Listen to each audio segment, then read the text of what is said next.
তপসিয়ার গোবরায় চাঁদার জুলুম। গোবরা উজ্জ্বল সংঘের সদস্যদের একাংশের বিরুদ্ধে মারধরের অভিযোগ। বাড়ির সব সদস্যদের ওপর এভাবেই চড়াও হয় ক্লাবের সদস্যরা। অভিযোগ, চাঁদা দিতে দেরি হচ্ছে, স্রেফ একথা বলে এভাবেই অকথ্য মারধর করা হয়েছে। লোহার রড, বাঁশ দিয়ে মারধর করা হয়েছে গোটা পরিবারকে। বাড়ির নিচে দোকান এবং সেই দোকানেই চড়াও হয় ক্লাবের সদস্যদের একাংশ। লাঠি, ঘুষি মারা হয় বলে অভিযোগ। তপসিয়া থানায় ইতিমধ্যে অভিযোগ দায়ের করা হয়েছে।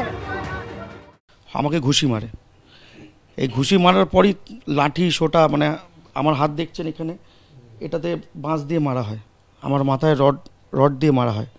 বিশাল গঞ্জালভিস, বাদল গঞ্জালভিস এরা মারে, বাবু দে, রনি দে, এরা সব সঙ্গে ছিল, এরাই মারে। আমাকে মারার সময় আমার ভাই বাঁচাতে আসে, আমার ভাইকে মারে। আমার বাবা বাঁচাতে আসে, আমার বাবাকে মারে। আমার ওয়াইফ ওপর থেকে দেখে নিচে দৌড়ে যায়, তাকে মারে। সে একটা টিচার, তাকে মারা হয়। আমি 2012 থেকে 2024 অবধি এই ক্লাবের পুজোরও সেক্রেটারি ছিলাম, আর আমাদের ক্লাবেরও সেক্রেটারি ছিলাম। বর্তমানে আপনি কি তৃণমূল? আমি তৃণমূল করি, আমি ওই ক্লাবের সঙ্গে এখন যুক্ত না। বিধায়কের সঙ্গে আমার খুব ভালো পরিচয় আছে, বিধায়ক আমাকে বাই নামে চেনে।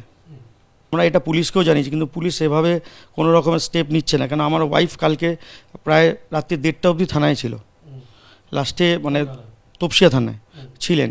তার এফআইআর কোনো মতেই নেওয়ার করছিল না। তো যেহেতু আমার ওয়াইফ একটু কথাবার্তা করাতে, তারপর বাধ্য হয়ে ওরা এফআইআর নেয়। চাঁদার নামে আসলে যদি তোলাবাজি হয়, এটা কিন্তু কাম্য নয়। আসলে পশ্চিমবঙ্গে তোলাবাজি করার একটা নতুন হাতিয়ার হচ্ছে পুজো।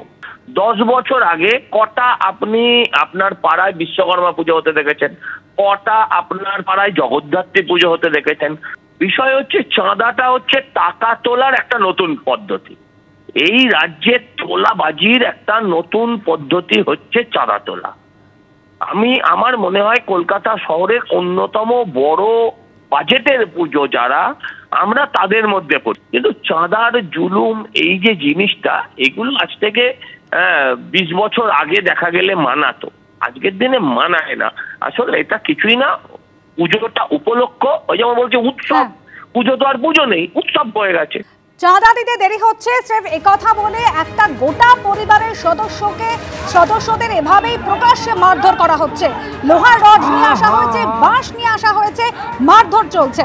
পরিবারের সদস্যরা তারা বলছেন যে হামলাকারীরা সবাই তৃণমূলের সদস্য, তারা আতঙ্কে ভুগছেন।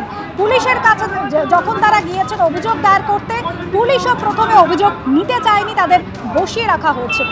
10,000 টাকা চাঁদা চাওয়া হয়েছিল, চাঁদা দিতে দেরি হচ্ছে, এই অভিযোগের প্রেক্ষিতে এভাবেই বেধড়ক মারধর করা হয়েছে। বাড়ির নিচে দোকান, সেই দোকানে আচমকাই চড়াও হয় এই গোবরা উজ্জ্বল সংঘ, এই ক্লাবের সদস্যদের একাংশ তারা আসে, লোহার রড, বাঁশ নিয়ে আসে এবং মারধর করে। গোটা পরিবারে যতজন সদস্য ছিলেন তাদের প্রত্যেককে মারধর করা হয়েছে। এরপর তপসিয়া থানায় অভিযোগ দায়ের করেছেন এই পরিবার।